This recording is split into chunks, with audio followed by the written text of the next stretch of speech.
Well, hey there, and welcome back to Heimler's History. Now, if you're just joining us, we've been going through Unit 3 of the AP US History curriculum, and in this video, we're going to deal with the philosophical foundations of the American Revolution. So crack them brain folds open, because we're about to get philosophical. Let's get to it. Now, the main question we're trying to answer in this video is basically this. How and why did colonial attitudes about government change in the years right before the American Revolution? Now, recall that in the last video, I mentioned that when colonial delegates met for the Stamp Act Congress in 1765, they did so to petition the British Parliament to repeal the Stamp Act. And we're used to thinking about the Stamp Act and all the other various and sundry taxation laws as the tinder for the flame that would erupt into the American Revolution, and that is very true, but I have to re-emphasize what I mentioned in the last video. Revolution was not a foregone conclusion to most colonists at this point. The delegates in the Stamp Act Congress petitioned Parliament as loyal subjects to crown and country. Like they just wanted what was due to them as British citizens. And that was still true after all those tax laws were passed and the delegates met for another convention called the Continental Congress in 1774, and here the delegates from every colony but Georgia, where you at, Georgia, deliberated about what the colonists ought to do regarding Britain's increasing legislative tyranny, and despite their differing regional views, they all agreed that the colonies needed to resist further violations of their liberty at the hands of Parliament. But revolution was not their answer. They held out hope that some kind of reconciliation could still be negotiated, and they hoped that there was some agreement that they could come to that would both protect their liberty without disrupting their society and economy. Now, the king and Parliament went ahead and dropped a massive steamer on those hopes by refusing to negotiate with the colonies whom they argued were rebelling against their rightful authority, on which more later. But for now, my question is, where did the colonists learn to think in such ways? Like, why did they long for liberty in ways that the British parentage clearly did not endorse? Well, if you watched the last video, you know the answer. They learned it from the Enlightenment, and in this video, we're going to go much more in depth to explore the ideas that inspired the colonists to yearn for liberty and resist any encroachment upon it. So let's start with my boy John Locke. His work, Two Treatises on Government, deeply influenced the leaders of the colonial delegations in the following ways. Locke argued that a legitimate government can only exist by the consent of the government, which is just a fancy thinky way of saying that the power to govern is in the hands of the people and not in the hands of a monarch. If a government exists, it's because the people will it and allow it to exist. Another potent idea from Locke was the notion that human beings, just by virtue of existing, are endowed with natural rights. These rights are not granted to people by the government or by a king, but rather by the creator, and thus, since those rights were not granted by the government could not take them away, and for Locke, those rights were life, liberty, and property. Additionally, Locke argued that the path to liberty for a people is self-rule through elected representatives, so this really put the kibosh on the idea of hereditary privilege or inherited offices like you saw in Britain. And you could see how a group of people who had really worked these ideas deep into their minds, and who also had no representation in Parliament, and were being crushed under the laws that limited their liberty, might cry foul. And then there was Jean-Jacques Rousseau, whose work on the social contract likewise inspired the colonial leadership. Rousseau argued that given that the power to govern is in the hands of the people, then that means that they are in a social contract with their government, like the people willingly agree to give up some of their power to a government as long as that government agrees to protect the people's natural rights. If laws are passed, for example, that the people do not consent to, then those laws may be considered null and void. So again, back to taxation without representation, you can see how an idea like this would agitate the colonists for rebellion. And the last Enlightenment thinker I'll mention is the Baron de Montesquieu, whose writings inspired colonial leaders to believe that a republican form of government was the best kind of government to preserve a people's liberty. He argued that a government ought to be split into three branches: the executive, the legislative, and the judicial, and each of those branches should be able to check and balance the power of the others. Now, with all these ideas swirling around in their heads, and with the spiritual enthusiasm engendered by the Great Awakening, Americans during this time began to see themselves as a people blessed with liberty, and that any threat to that liberty was a threat to their very lives. And yet, as late as 1774, the delegates at the Continental Congress opened their session by raising their glasses to toast King George. They still wanted to be British citizens. At this point, revolution was not on the table, and this was true not only for members of the Congress, but also for most of the colonial population. So, how did things change? Well, it's more complicated than what I'm about to tell you, but one of the most significant factors was the publication of a little pamphlet in 1776 called Common Sense by Thomas Paine. In this little book, Paine used everyday language to argue powerfully for independence from Britain, and he used biblical examples to show the folly of monarchy, going so far as to call it, quote,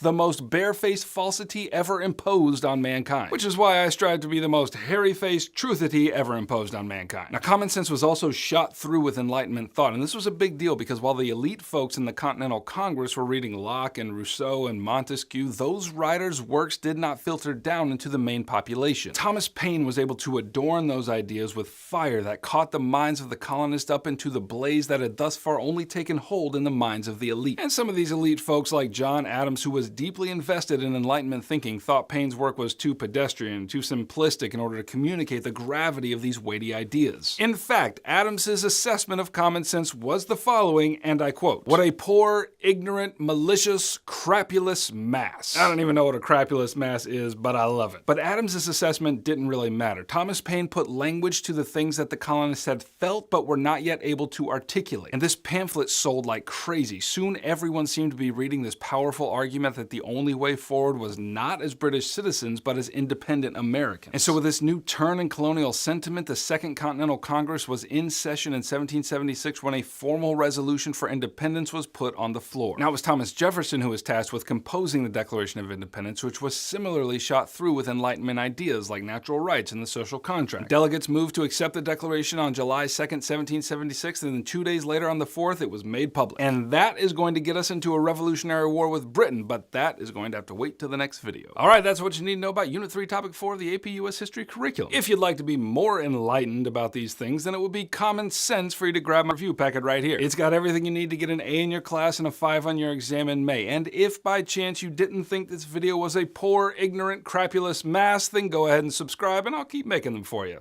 Heimler out.